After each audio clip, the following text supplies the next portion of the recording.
Bienvenue dans cette nouvelle vidéo.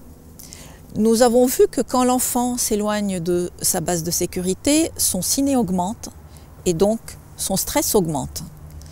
Dans cette capsule, nous allons vous parler d'un outil très simple et très efficace pour rassurer votre enfant et pour essayer de le garder serein même quand il s'éloigne de sa base de sécurité. Alors cet outil, ça va être le bridging. Alors c'est un mot que nous avons inventé car nous n'avons pas trouvé de traduction satisfaisante en français. Donc bridger, ça veut dire jeter un pont, jeter une passerelle entre deux moments ou entre deux personnes. C'est un outil que j'utilise régulièrement en coaching avec des résultats étonnants et rapides. Donc quelques exemples. Lorsque vous laissez votre enfant le matin à l'école ou à la crèche, et qu'il est face à un long moment de séparation avec vous, c'est normal qu'il ait une angoisse de séparation, surtout dans des environnements nouveaux. Donc pour le rassurer, vous allez bridger, c'est-à-dire lui annoncer la prochaine occurrence, la prochaine fois où vous allez voir l'enfant. Donc vous allez lui dire « Je viens te chercher tout à l'heure, je t'apporte ton goûter » ou on se retrouve après que tu sois allé chez ton copain, je viendrai te chercher.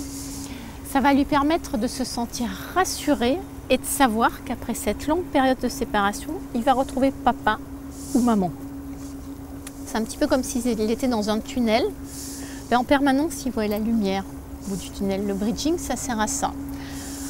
Il est fréquent que les enfants fassent des angoisses de séparation au moment du coucher. Donc ça va donner des choses comme « encore un bisou, et j'ai soif, encore une histoire ». Si vous bridgez bien, vous lui dites « Attention, demain matin, je te retrouve à telle heure » ou « Je te prépare tes pancakes préférés pour le petit déjeuner ». Alors l'enfant se sentira plus serein pour affronter cette longue période de séparation qu'est la nuit. Parfois, les mots, le fait d'annoncer la prochaine occurrence ne suffisent pas. Et donc, il va falloir donner un morceau de base de sécurité à l'enfant. Ça peut être un petit bisou de rouge à lèvres dans le creux de la main. Ça peut être une écharpe avec votre parfum. Mon fils, lorsqu'il partait en classe verte, je lui donnais un t-shirt chargé avec mon odeur et il portait ça en pyjama. Donc, c'était une façon de bridger, d'être en lien avec son porte-avions, sa base de sécurité.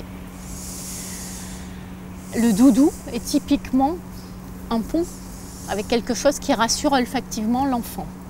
Donc vous verrez dans les ressources que nous vous proposons ensuite, nous vous proposons des dizaines d'exemples et des petits jeux pour vous approprier ces exemples.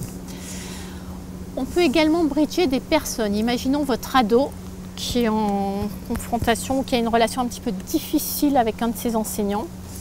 Vous pouvez organiser une rencontre, attirer l'attention de l'enseignant sur les aspects positifs de l'ado et de retour à la maison, montrer à votre ado que l'enseignant il a aussi des qualités. Ce sera une façon de faire le pont, de bridger entre les deux et vous verrez qu'il se passera des choses étonnantes.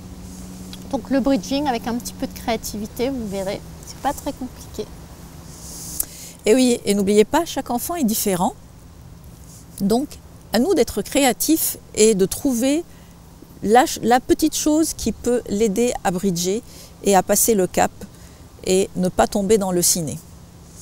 N'oubliez pas d'aller sur le forum, nous faire part de votre créativité et de ce que vous avez pu expérimenter avec vos enfants. À bientôt. À bientôt.